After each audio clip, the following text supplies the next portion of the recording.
Ya, jam kedua ya, kita bahas tentang sistem indera, tapi tidak semua ya. Jadi tidak semua indera yang kita bahas, cuma dua hari ini, yaitu indera penglihatan dan indera peraba ya. Di dua saja kita bahas, teman selanjutnya insya Allah kita bahas lanjutannya.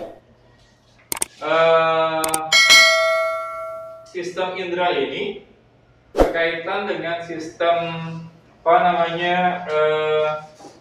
yang pertemuan sebelumnya ya, sistem saraf ataupun juga berkaitan dengan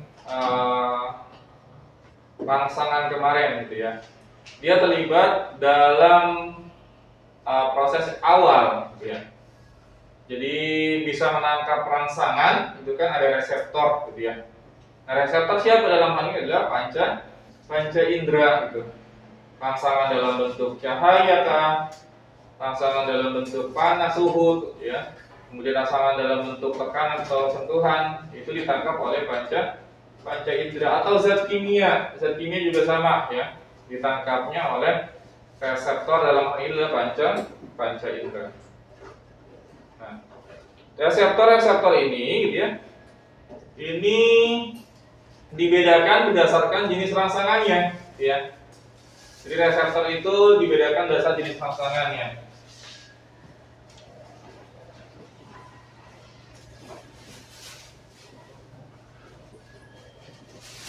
Ya.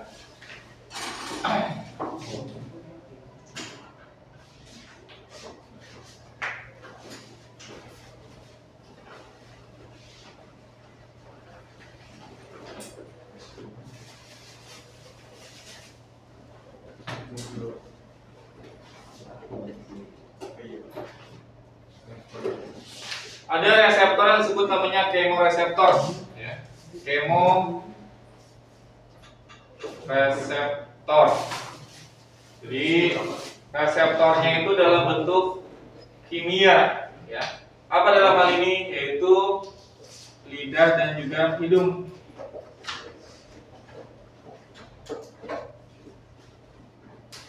Lidah dan hidung menangkap rangsangan dalam bentuk senyawa kimia ya. Baik itu dalam bentuk, kalau hidung berarti kan senyawa kimianya yang terlalu dalam udara gitu ya. Tapi kalau lidah, dia senyawa kimianya bisa berupa cair gitu, ataupun padat, makanan ataupun minuman. Ini yang pertama, kemoreseptor. Yang kedua ada fotoreseptor, cahaya.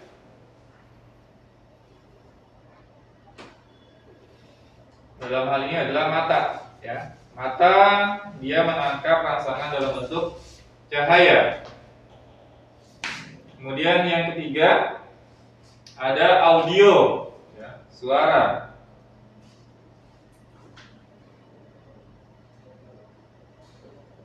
Telinga. Kemudian yang keempat ada mekanoreseptor.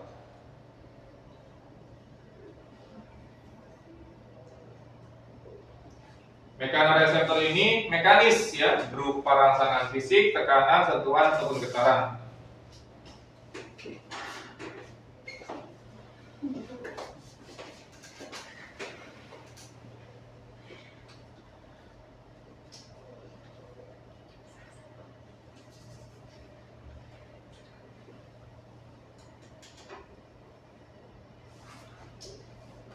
Dalam hal ini adalah kulit ya. Jadi reseptor yang ada di dalam tubuh kita ini ya, dia menangkap rangsangannya itu sesuai dengan jenis rangsangannya. Ada yang dalam bentuk cahaya ya, ada yang dalam bentuk suara, ada yang dalam bentuk senyawa kimia atau fisik, sentuhan, tekanan dan getaran. Yang akan kita bahas ini ya, apa? Foto sama mekano. Kita bahas. Baik, kita masuk pertama mungkin organ atau panca indera, yaitu mata ya. Ini dia. Indera penglihatan.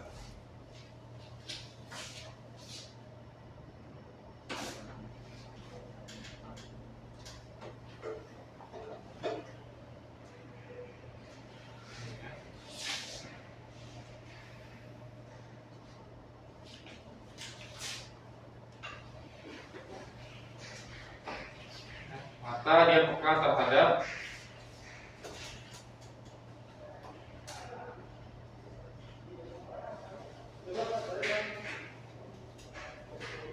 cahaya.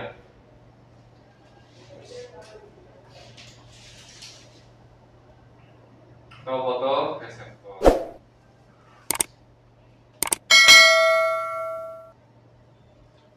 Ini gambarnya ya, bagian-bagian dari bola mata kita, dari bagian paling luar sampai bagian yang di dalamnya.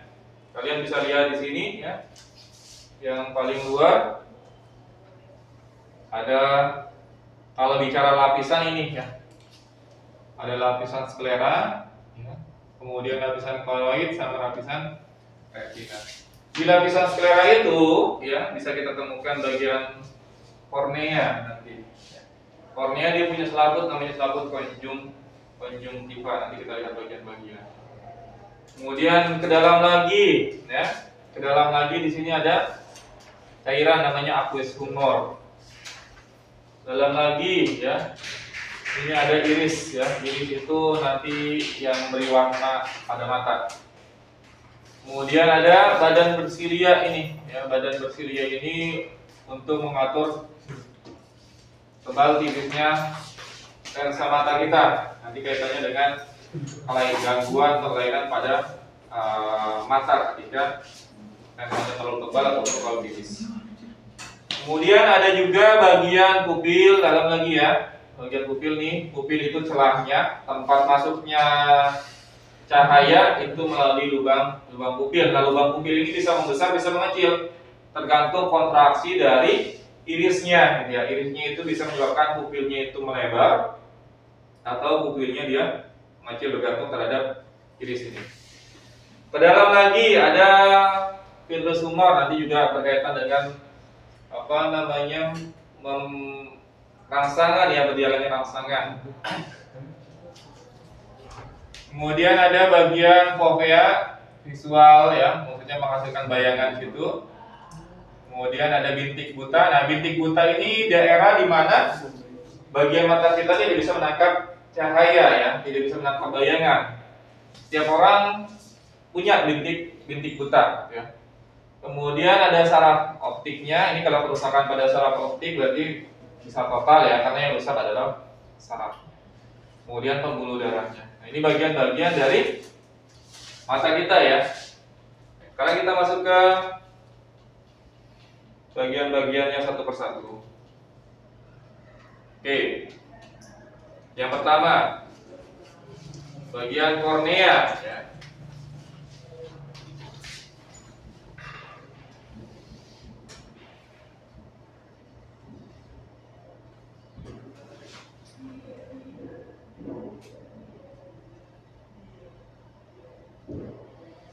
Kornea ciri-cirinya dia merupakan bagian yang bentuknya transparan, banyak neuron sensorik, banyak sel saraf di sini, ya, sel saraf sensorik yang fungsinya itu membawa rangsangan nanti, ya.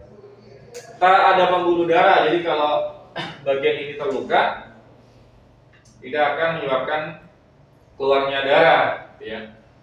Dilindungi oleh selaput pelindung namanya konjungtiva tadi yang kita sampaikan ya. Jadi ini bagian pertama nih, transparan dia ciri-cirinya, karakternya. Banyak saraf sensorik, neuron. Ada selaput ya. Selaput konjungtiva. Berapa yang penting di kornea. Kemudian yang kedua, iris ya, atau selaput pelangi yang memberi warna pada mata.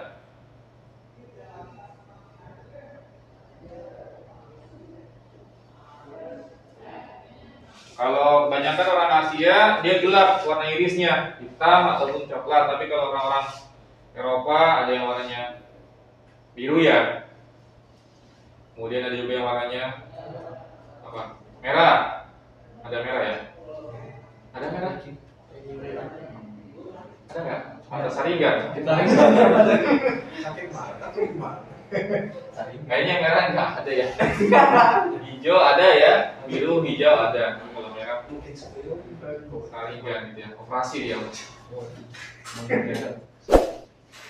Nah sebenarnya yang paling baik ya, yang paling baik untuk menyerap menyerap cahaya itu ya warna iris yang dia gelap gitu ya. Ya orang-orang Asia, coklat, ya, coklat, hitam gitu ya. Itu paling baik untuk menyerap cahaya ya. Dia temukan pigmen, ada pigmen di sini.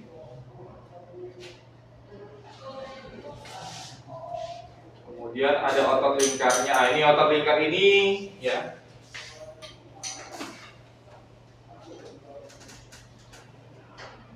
Otot lingkar ini nanti yang tadi gitu ya, yang tersampaikan bagaimana supaya si pupilnya itu bisa membesar, bisa mengecil gitu ya. Jadi iris itu ada dua bagian, bagian atas, bagian bawah dari mata. Nah, ini bisa berkontraksi, bisa berelaksasi ya, bisa berkontraksi, bisa berelaksasi gitu. Jadi pupilnya penampakannya itu bisa membesar, bisa mengecil. Kapan pupil membesar? Pupil membesar itu ketika kita dalam kondisi yang gelap, gitu ya. Kondisi gelap, pupil akan membesar. Supaya apa? Cahaya banyak yang masuk ke mata kita sehingga kita bisa melihat. Tapi kalau dalam kondisi terang, diminimalkan cahayanya, makanya pupilnya nanti akan mengecil. Ini akibat dari kontraksi ini si otot lingkar pada iris, gitu ya. Iris berfungsi mengatur banyak sedikitnya cahaya masuk ke mata, itu peran. Mengatur banyak sedikit cahaya masuk ke mata.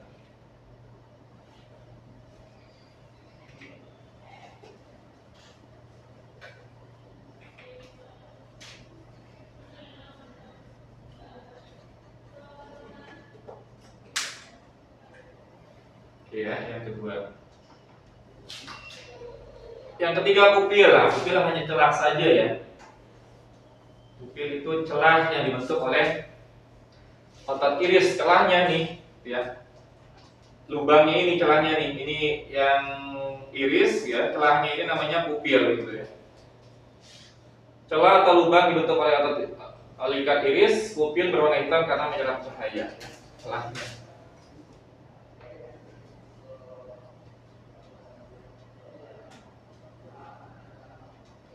Tempat masuknya cahaya.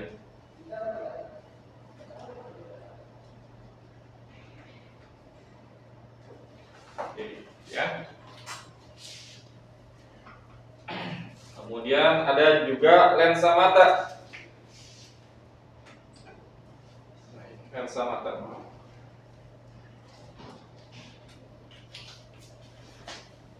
Ya. Ini penting ya, lensa mata penting juga. Bentuknya bikonkav ya, atau di situ konvex. Konvex atau bikonkav.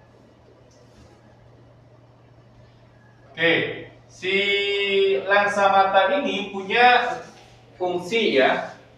Dia memiliki namanya daya akomodasi ya, daya akomodasi lensa mata. Apa itu kemampuan untuk mengatur jatuhnya bayangan ke retina ya. Jadi lensa mata itu kan untuk memfokuskan. Nah, dia punya kemampuan namanya daya akomodasi lensa mata. Ya. Jadi dia bisa mengatur supaya bagian cahayanya itu tepat jatuh ke retina. Karena kalau misalkan melebihi retina atau kurang dari retina, nanti penglihatannya kabur, ya. Nanti kaitannya dengan gangguan pada mata. Ada yang jatuhnya bayangan itu di depan retina gitu. Jadi kemampuan lensa matanya tidak sampai menyebabkan jatuhnya bayangan ke retina. Ada yang sebaliknya.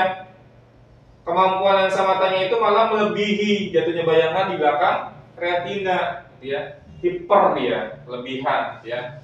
Kalau tadi kekurangan ya, ini kelebihan ya. Jadi dia punya kemampuan daya akomodasi lensa mata.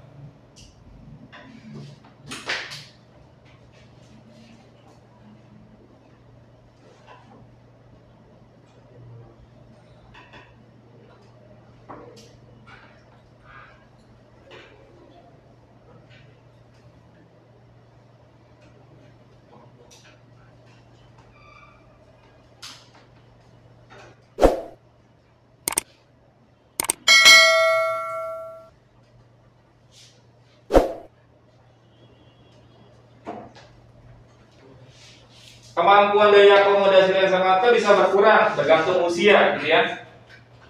Makanya kalau yang usianya sudah lanjut, biasanya dia gangguan pada lensa matanya, gitu. Kadang jatuhnya bayangan tepat, kadang dia juga di depan ataupun di belakang. Jadi dipengaruhi oleh usia juga kemampuan daya akomodasi lensa matanya. Oke. Ini bagian-bagiannya, kemudian lapisan pada bola mata, gitu ya. Lapisan pada bola mata itu sebenarnya tadi di lapisan sklera itu bisa ditemukan bagian kornea, gitu ya. Kemudian bagian koroid, lapisan selanjutnya, ya. Lapisan bola mata. Jadi ada 3 lapisan bola mata.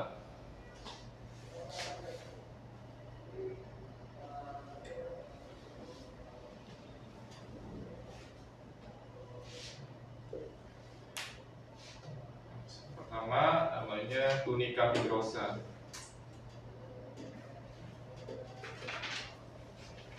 Atau bagian sklera ya. Sklera.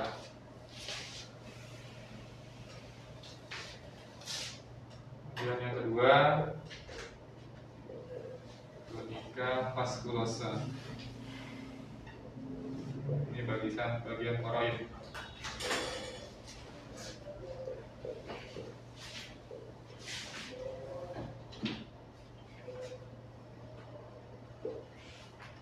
Retina.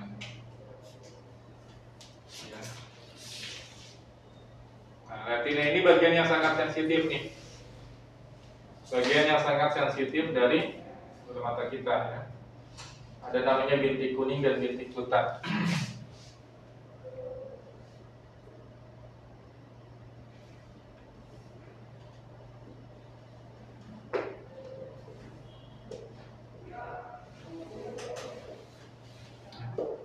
Bintik kuning daerah yang sangat sensitif.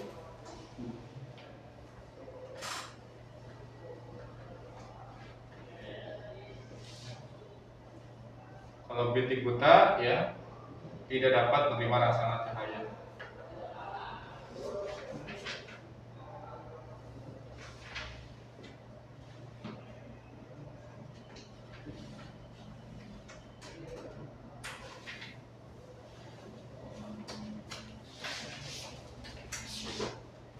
Terkait dengan bintik buta ini dulu kakak pernah diajari ya sama guru itu untuk menguji bintik buta seseorang ya. Caranya itu dengan membuat ini ya, misalkan sebuah kertas, kemudian dibuat tulisan. Ada yang sudah pernah nyoba bintik buta? Dibuat X dan lingkaran pakai kertas, cuman kemudian teknisnya itu ya.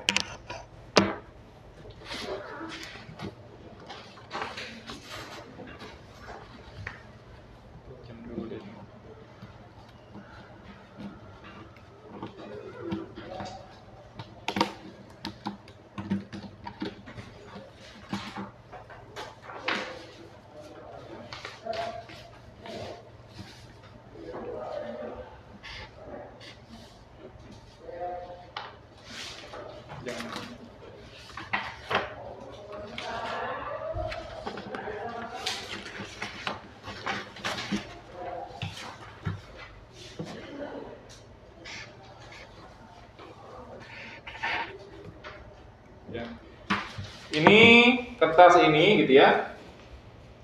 Teknisnya kemudian bagian mata kita salah satu ditutup gitu. Misalkan kita pengen menutup bagian sebelah kiri ya. Tapi kanan kebuka kan tadi ya. Nah, yang kita lihat silang bagian X-nya gitu ya. Jadi kalau kita menutup bagian kiri, kanan dibuka.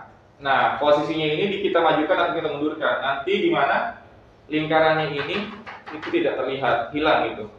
Itu daerah bintik buta. Ada yang sudah pernah nyoba? Setiap orang bintik butanya beda-beda. Nah, maka segini dengan jarak segini itu tidak bisa melihat daerah atau yang bentuk lingkaran gitu ya. Atau sebaliknya, misalkan kita pengen lihat yang tidak terlihat X-nya, berarti kita tutup sebelah kanan.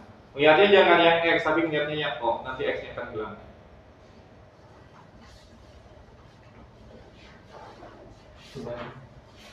Ya, fokus. Nah, begini. Ya.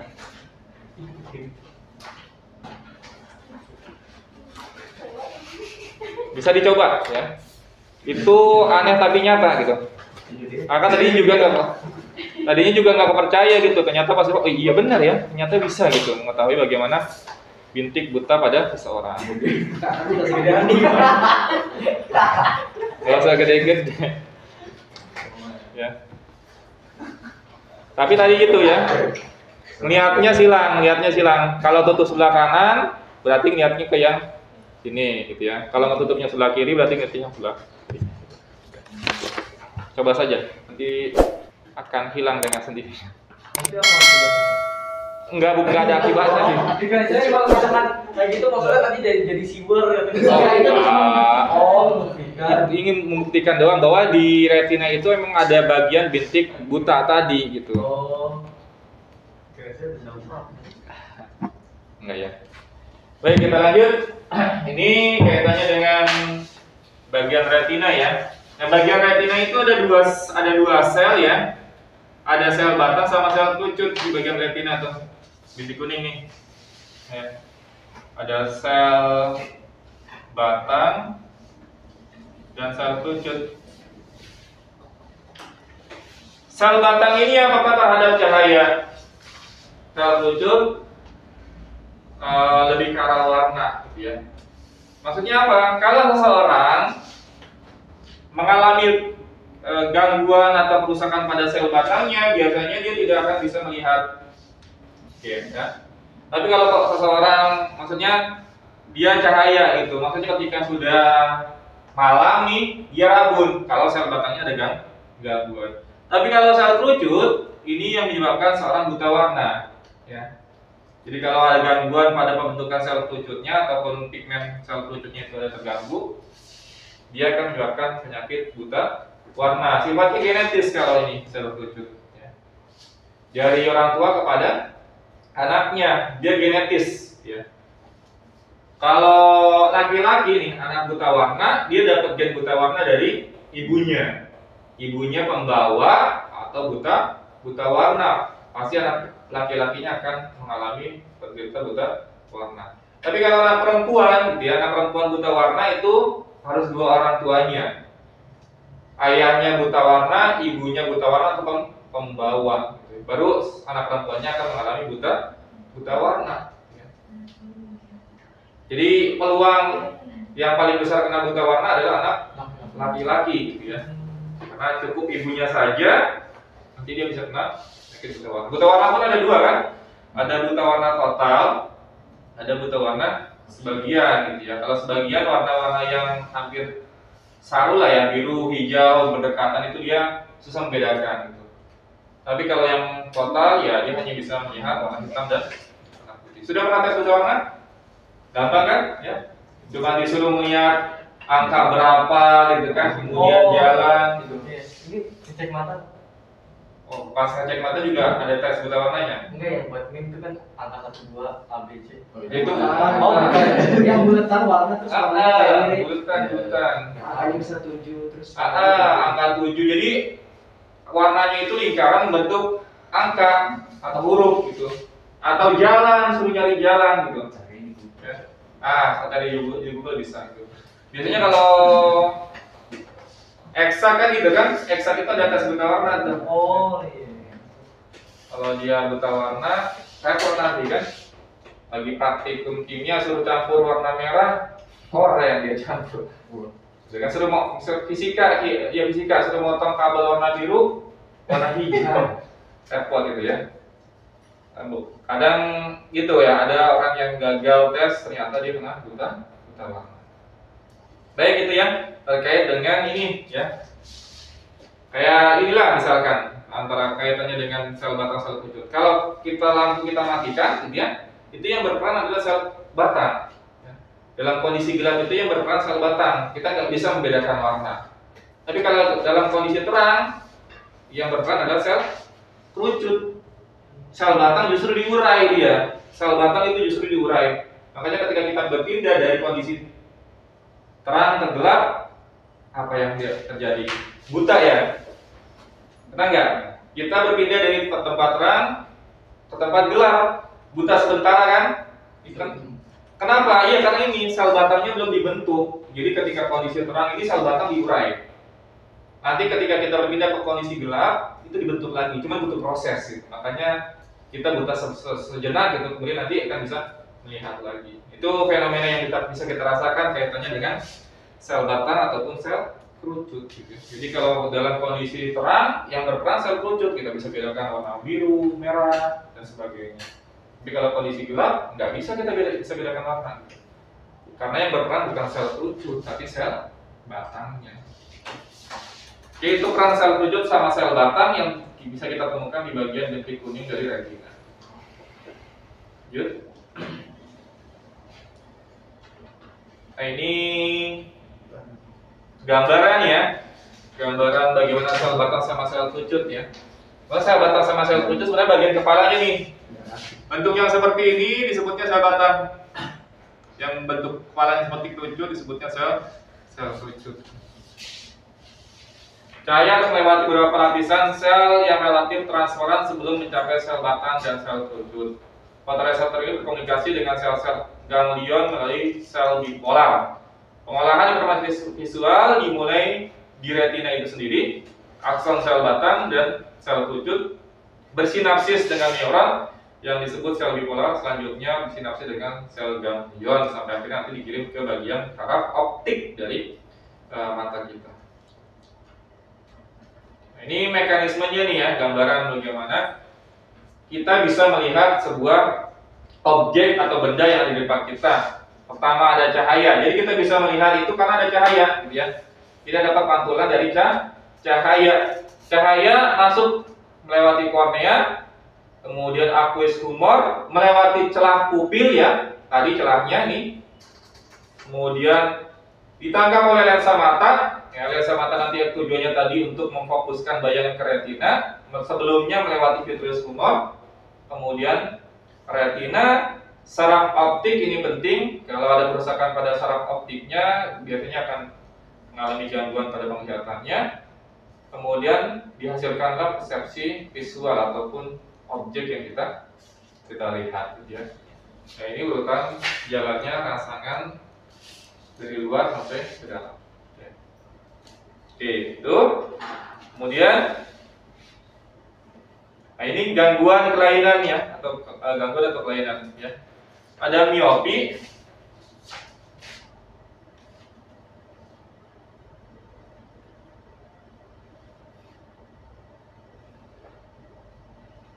Miopi ini istilahnya rabun jauh ya. Rabun jauh disebabkan karena lensa matanya terlalu cembung ya. Lensa matanya terlalu cembung sehingga jatuhnya bayangan itu di depan retina. Yang seharusnya tepat di retina tapi di depan ya. Nih. Ini retina. Jatuhnya bayangan di depan retina. Nah, kemudian ditolong menggunakan lensa cekung kan ya. Lensa cekung, kemudian jatuh bayangan jadi tepat di retina. Itu miopi ya, rabun jauh.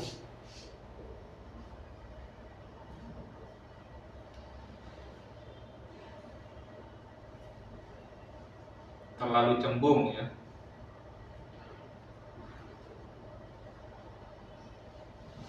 Yang kedua, hipermetropi. Rabun dekat.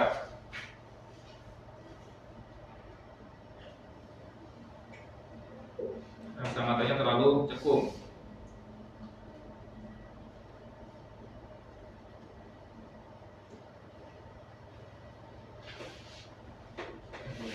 Jadi hipermetropi, hiper jatuhnya bayangan melebihi retina. Ini retina, ini dia lebih. Dikarenakan lensa matanya terlalu cekung. Kemudian ditolongnya dengan lensa cembung. Positif. Sudah pakai lensa cembung nanti jatuhnya bayangan tepat di di retina, ya. Itu hipermetropi. Kemudian lanjut ada namanya astigmatis atau silinder ya. Silinder. Nah, kalau silinder ini dikarenakan lensa matanya tidak rata.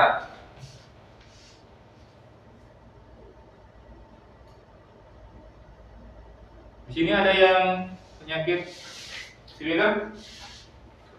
Ada ya? Apa yang dirasakan? Nggak kelihatan Pak. Ada kelihatan? Saya malas ya kalau keluar itu malam apalagi udah nggak bisa ngeliat Pak. Yang lain? Kayak nggak fokus gitu. Nggak fokus. Buram, garis gimana kalau ngeliat garis? Jadi dua. Jadi dua ya? Iya, gitu ya. Jadi kebanyakan seperti itu. Jadi kalau kita lihat garis itu, garisnya nggak bisa lurus dia, ataupun jadi dua. Gitu. Itu mata silinder, gitu ya.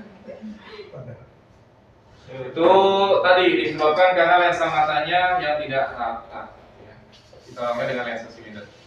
Kemudian selanjutnya presbiopi. Ini mata tua nih, presbiopi. Ya. Kemampuan lensa matanya sudah berkurang dia. Daya akomodasi lensa matanya ya.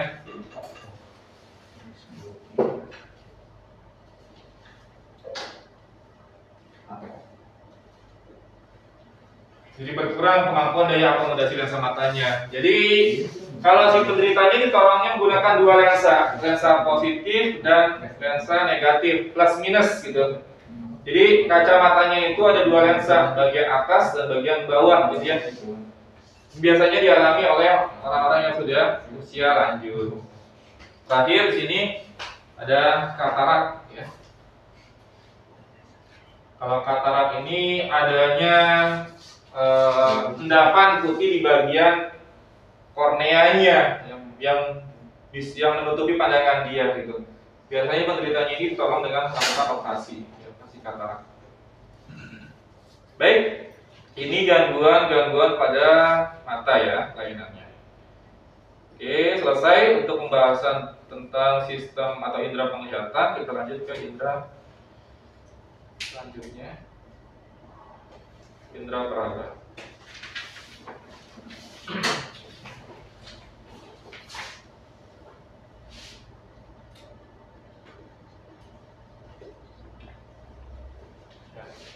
Indera peraba diperankan oleh kulit ya. Kulit. Nah, ini fungsi secara umum ya, bukan hanya berkaitan dengan peraba. Pelindung tubuh, pengatur suhu tubuh, tempat keluarnya keringat, ya. Mencegah masuknya kotoran ataupun bibit penyakit. Ini secara umum fungsi dari kulit. Tapi kalau dalam pembahasan kita sistem indera, ya tadi dia berkaitan dengan ini prosesnya, mekanoreseptor merasakan rasakan fisik ya, berupa sentuhan, tekanan, getaran, ya, suhu, ya, panas, dingin, itu peran dari kulit sebagai indera peraba. Lapisan-lapisannya dibagi menjadi 3, lapisan epidermis, dermis, dan hipodermis ya.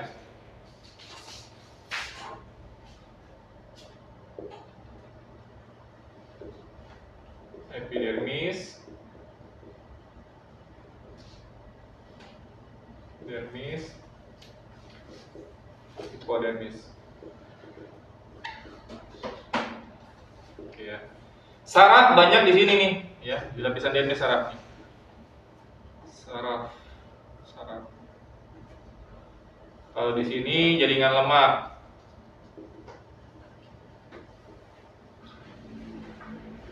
Di sini juga ada sih, ya, saraf juga.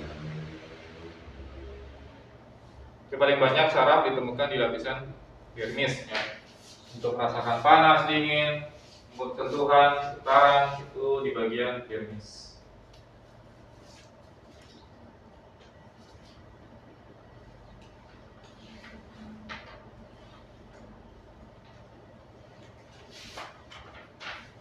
Ini bisa kalian lihat ya.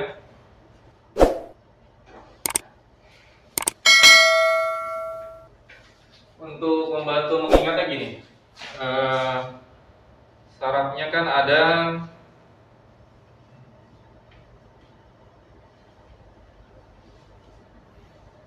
5 ya, ada 5. Kan kita bantu ingatin ya. Apa jembatan? Oh iya, kurasa dingin ya.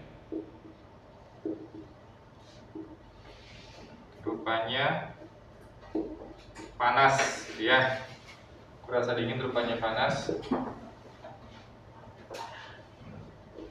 Tekan sini, aba, mesra, bebas sakitnya ya. Kurasa dingin rupanya panas. Kurasa maksudnya saraf Krause ya. Saraf Krause untuk merasakan dingin ya. Rupanya panas, rupini dia. Rupini ya. Rupini itu untuk merasakan panas. Tekan sini, tekanan pacini. Raba, mesra, peraba, Meissner. Meissner ya. Bebas sakitnya, ujung saraf bebas ya. Ini ujung saraf bebas.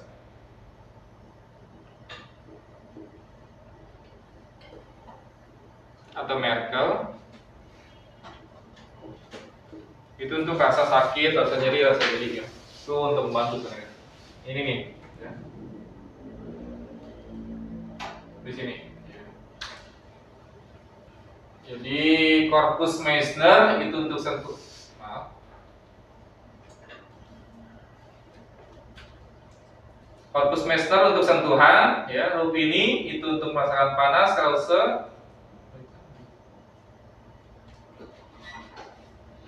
Krause untuk dingin, Pacini tekanan, ujung saraf bebas atau Merkel untuk rasa nyeri dan rasa geli. Ya, ini saraf-saraf yang banyak ditemukan di bagian dermis ya. Yang hipodermis ini paling ya, hipodermis yang di bagian epidermis ini ujung saraf bebas ataupun Merkel. Bisa juga ditemukan di bagian dermis. Nah, ini bentuk-bentuknya ya, korpus Meissner. Jadi korpus Meissner terletak di dekat permukaan kulit untuk menanggapi sentuhan. Korpus Pacini terletak hampir ke lapisan hipodermis, berarti paling bawah dia ya, untuk menanggapi tekanan. Korpus Rupini terletak hampir ke lapisan hipodermis, sama ya, dengan cuma beda bentuknya saja, panas. Korpus Krause menanggapi dingin, letaknya agak ke dalam. Ujung saraf tanpa selaput atau ujung saraf bebas di dalam kulit atau di dalam organ internal, di lapisan epidermis dan lapisan dermis dia. Ya, ada dua. Bisa ditemukan di lapisan dermis paling atas ataupun dermis. Terdapat rasa sakit dan rasa nyeri gitu ya. Ini kaitannya dengan fungsi kulit sebagai indera peraba ya.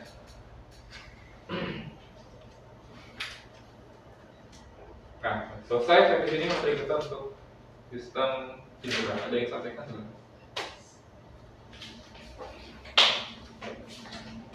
Tapi kalau mata serius itu susah untuk sembuh ya, Pak? Iya.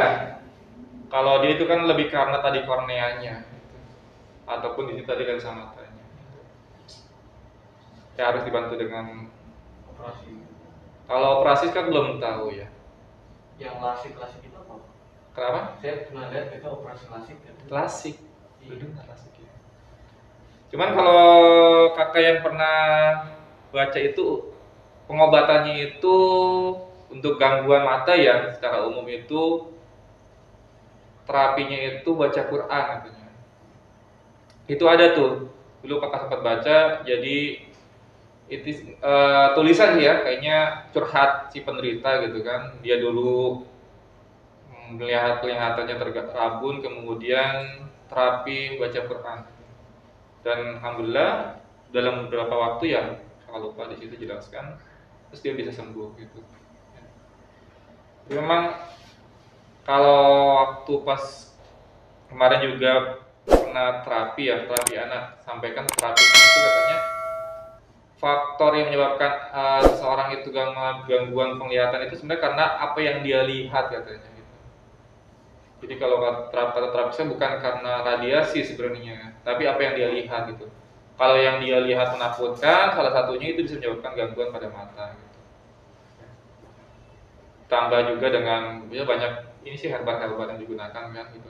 Ada madu ya, kemudian juga vitamin-vitamin yang lainnya. Gitu. Baik,